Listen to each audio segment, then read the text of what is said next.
এখানে যে নৈর্ভিত্তিকটি দেখা যাচ্ছে বা এমসিকিউটি দেখা যাচ্ছে সেটা এইচএসসি এর তৃতীয় অধ্যায়ের একটি প্রবলেম। তো তৃতীয় অধ্যায় 3.1-এ আমরা পাই হচ্ছে সংখ্যা পদ্ধতির একটা প্রবলেম হচ্ছে এই প্রবলেমটি। তো এখানে কি দেখতে পাচ্ছি আমরা? এখানে দেখতে পাচ্ছি প্রথম একটা সংখ্যা হচ্ছে 4, তারপর হচ্ছে 8, তারপর হচ্ছে সি। এটা একটা অনুক্রম, তার পরের মান কত?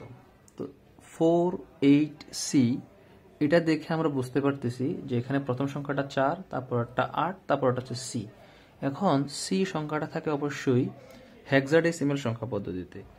যেহেতু সি সংখ্যাটা হেক্সাডেসিমাল সংখ্যা পদ্ধতিতে থাকে, তাহলে আমরা বলতে পারি 4, 8, তারপর হচ্ছে সি। সি এর মান আসলে কত? সি এর মান হচ্ছে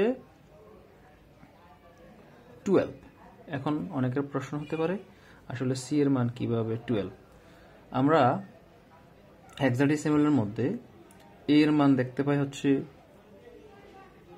10, বি এর মান দেখতে পাই হচ্ছে 11, সি এর মান দেখতে পাই 12, ডি হচ্ছে 13, ই হচ্ছে 14 এবং এফ হচ্ছে 15। তো যেহেতু এখানে 4, 8 এবং সি তারপরের সংখ্যাটা কত সেটা আমাদেরকে বের করতে বলা হয়েছে।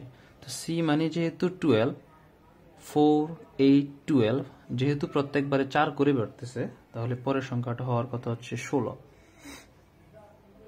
আচ্ছা, তো 16 এফ পর্যন্ত গেলে আসলে আমাদের আসে 15। তাহলে 16 মান আমরা হেক্সাডেসিমালে কত পাই?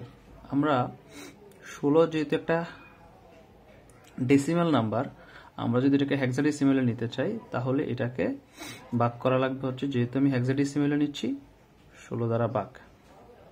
16কে 16 দ্বারা ভাগ করলে ভাগফল হচ্ছে 1, ভাগশেষ হচ্ছে 0।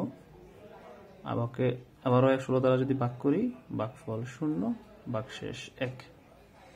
উপরে যদি তীর চিহ্ন দেই M S B L S B, তার মানে আমাদের 16 এর জন্য 16 একটা হেক্সাডেসিমাল নাম্বার, ডেসিমাল নাম্বার। 16 এর জন্য আমরা তার হেক্সাডেসিমাল ভ্যালু হচ্ছে 1, তারপর হচ্ছে 0। তার মানে আসলে এ 4, 8, সি মানে হচ্ছে 12, তারপরের সংখ্যাটা হচ্ছে 16, যেহেতু 4 করে বাড়তেছে। তো 16কে আমরা যদি হেক্সাডেসিমালে নেই তাহলে আসে হচ্ছে 10, নিচ থেকে 1, 0, ভাগশেষটা এখানে আসছে 10। তাহলে উত্তর হবে গ। কারো কোনো প্রশ্ন থাকলে অবশ্যই জানাবেন। আজকের ভিডিও এখান পর্যন্তই। ধন্যবাদ সবাইকে।